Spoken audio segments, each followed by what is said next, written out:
Hello everybody and welcome to Fate Grand Order Babylonia episode 11 anime review. This episode we had more awesome fighting. Okay, that's pretty standard. We also had Fujimaru's harem growing bigger. That's also pretty standard. It's just a good old time, isn't it? Good old time, Fate Go. Good old time. I enjoyed it a lot. We also had some more stuff. We had some stuff with Dr. Roman, so hopefully he's not a bad guy. I don't think he's a bad guy. I think he's a good guy. Dr. Roman, please don't, please don't betray me. My trust, Dr. Roman. Anyway, let's crack on with the episode and see what went down in it in a chronological sense, sort of. Let's do this.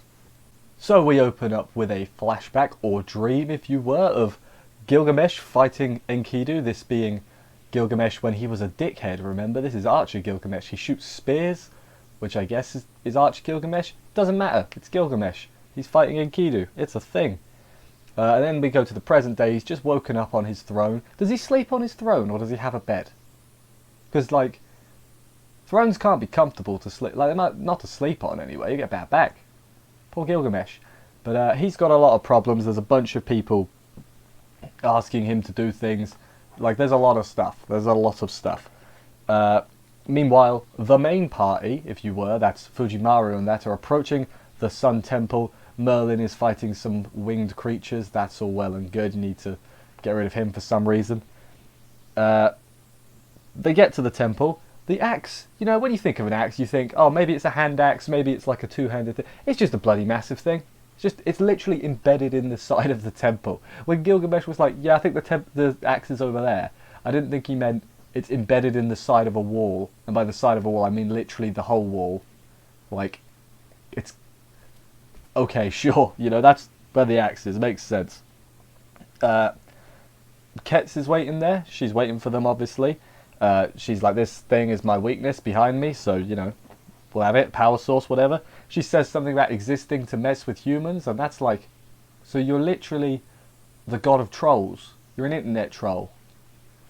Ketz. She's scary, by the way. She's like, her mood swing, she's genuinely terrifying. And the voice actress did a really good job of making her terrifying. So that's a thumbs up right there. Then a fight breaks out, and it's just really good. You know, I can't comment too much on the fights. They're just really good. There's a part where she jumps off Mash's shield, and just Anna takes a beating in this fight as well. She gets pummeled all over the place. Not Ishtar, the other one, Fujimaru, says something about, I'll fight because it makes people happy afterwards, even if the fighting itself sucks. Fujimaru slowly coming into his own as a protagonist. He's not the most unique, but at least he's got something, you know? He's not literally just blank. There is stuff there, which, you know, I actually quite like. I actually quite like him as a character, you know? He was one of the ones that, let's be honest, compared to everyone else, he's less, you know, spoken about, but I think he's done an alright job. Good job, Fujimaru. I'm proud of you, my boy. I don't know what I'm saying. She throws him the sword and then starts fist fighting everyone, literally belly flopping on Ishtar. Like, literally just goes like, vroom, and ow, that really hurt. Literally just flops on Ishtar. It was pretty good.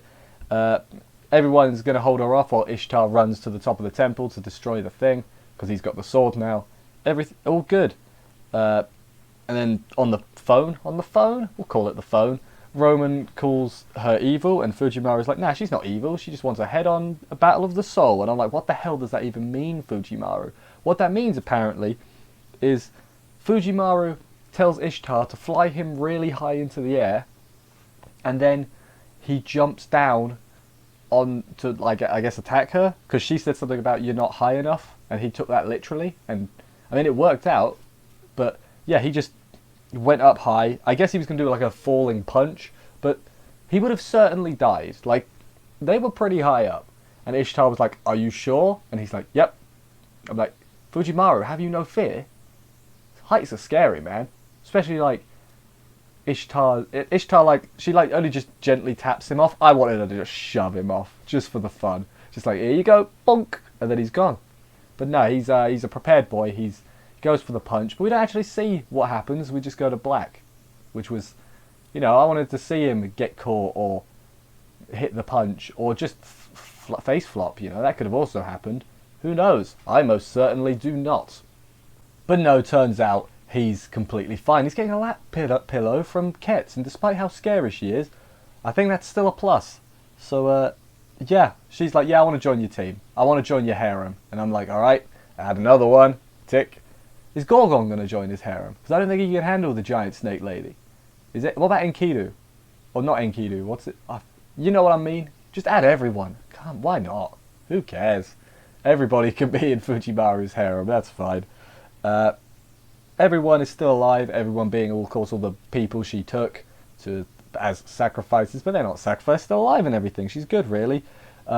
Jaguar Man or Jaguar Warrior. I think I'll stick with Jaguar Man because then I'll have to call Artoria Ultria, and I'm just I'm not prepared to do that.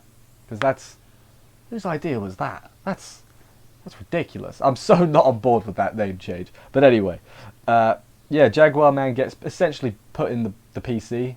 She's like, right, you're back in the box now. We got Ketz. She's stronger than you. Thanks, Jaguar Man, for sticking around. You did good, I guess. You got pummeled a little. You got literally lightning rodded into the ground, like feet up in the air. You know. Then Dr. Roman, gives Fujimaru an earful for disobeying orders, and I'm like, mate, his plan worked better than your plan. He's like, that's all in hindsight. I'm like, well, no, the plan worked better. You've got an extra ally now, and everyone's safe. Your plan sucks, Dr. Roman. You're the smart guy. Maybe you should think of better plans. Take that. I got your back, Fujimaru. Yeah, then we have some flashback after he gets cut off by magic, I guess. There's a flashback about learning about the Grail War and about how, I gotta get this right? Dr. Roman's like master. He was like the apprentice of this guy, who was Olga Marie's dad, I think. He won the Grail War in Fuyuki and used it for something. I'm literally checking my notes now. I haven't wrote that down. But yeah, then this guy tells them not to trust him. I don't know who that guy is. I assume this is after Singularity 6, maybe? Because that's the only one I've not done. If it's beforehand, I don't remember it. So that's not good. So yeah, don't trust Dr. Roman, essentially. And then he told Mash that life has no meaning until it's over. And at first I was like, you what? And then he's like, you know what, he kind of does have a point. Because like all the famous people, they only became famous really after they died. Like the painters and that. Like at the time, they were probably just whatever. But then after they died, they'd be like, actually, you know, that they were quite good. So I do kind of get what he's saying. I don't necessarily agree with it, but I do sort of understand where he's coming from. And then, yeah, they decide, Fujimaru and Mash decide, well, he's not telling us everything, but we'll you know, there must be some meaning he's deceiving us. And it's like, what if he's bad, Fujimaru? You know, that's not a good attitude to have. Like, I get it's like, oh, we've got to believe in him, but what if he's just evil? Maybe that's the thing he's not telling you. Silly Fujimaru, and Mash too. You're not getting off the hook just because you're the kawaii kohai, as they call you. I didn't come up with that, someone else did, but it was a good nickname, so I'm stealing it. But yeah, after that, Fujimaru and Ishtar have more of their late night talks. It's becoming a theme, and I like the theme because Ishtar's the best. Yeah, she's a bit annoyed that he got another goddess and starts pinching his cheeks like a concerned parent, which I guess makes sense. Obviously we know she's because she's jealous because she's Ishtar. She's Rishtar because she's half Reem. Well, not half, but you get what I'm saying. Yeah, and then he tells her about his journey and stuff, and he literally falls asleep on her. He gets a lap pillow from her now. I think that's better than Ket's, to be honest. I think Ishtar lap pillow is higher than Ket's lap pillow. We should do like every lap pillow ranked. We're not going to do that, because that would, I mean, no one would watch it. Or would they? No, they wouldn't. But yeah, after that, you know, in the morning he wakes up and she's like, she's definitely blonde. It's not even like brief anymore. It's like she's blonde and she's wearing different clothes. So I'm starting to think this isn't even Ishtar, rather like a second personality, if you will. Like, just because I hope we get an explanation at some point. Maybe sometime soon, because it's been a few episodes now They haven't really explained it. I'd like them to, though. So I think they will, obviously, because they're putting too much focus on it for them to not explain it, if you know what I mean. So I think we're going to get that at some point. And then they get back home, everything's like, oh man, we got to tell Gilgamesh what we've done. Turns out Gilgamesh might just be dead, because he wakes up in the underworld, Gilgamesh, which I guess means he's dead. So, yeah. How did that happen? Did he get assassinated? Did he overwork himself because all those annoying people were bothering him? I don't know. Hope he comes back, though. I mean, he will come back, because otherwise we wouldn't have seen him in the underworld. He would have just been dead. Is it the underworld? I think it's the underworld. He's come back from there before, right? In the Trials of Gilgamesh, whatever it's called. I have no idea about... They mentioned it before, I'm pretty sure. So I mean, they'll go in and get him. They'll be like, we need you to go back to the underworld to get Gilgamesh out. Can you do that, Fujimaru? And he'll be like, yeah, sure. It's another day at office for me, you know. I've done harder stuff, which is honestly probably true. Probably true. But yeah, that was the end of the episode. Looking forward to see where we go next week.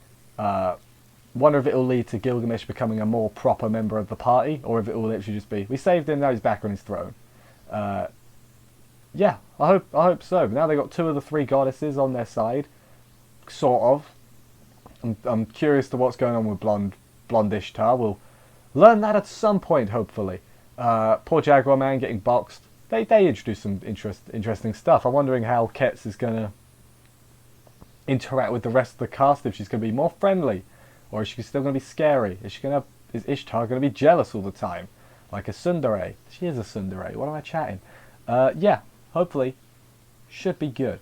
But anyway, I've ran out of things to say. So, thank you everybody for watching this review. I hope you enjoyed it. If you did, consider subscribing and other stuff, the likes and the comments and everything else. I enjoy reading all the comments you people leave. It's very nice to see. I will see you next week for another episode of this. And bye, guys.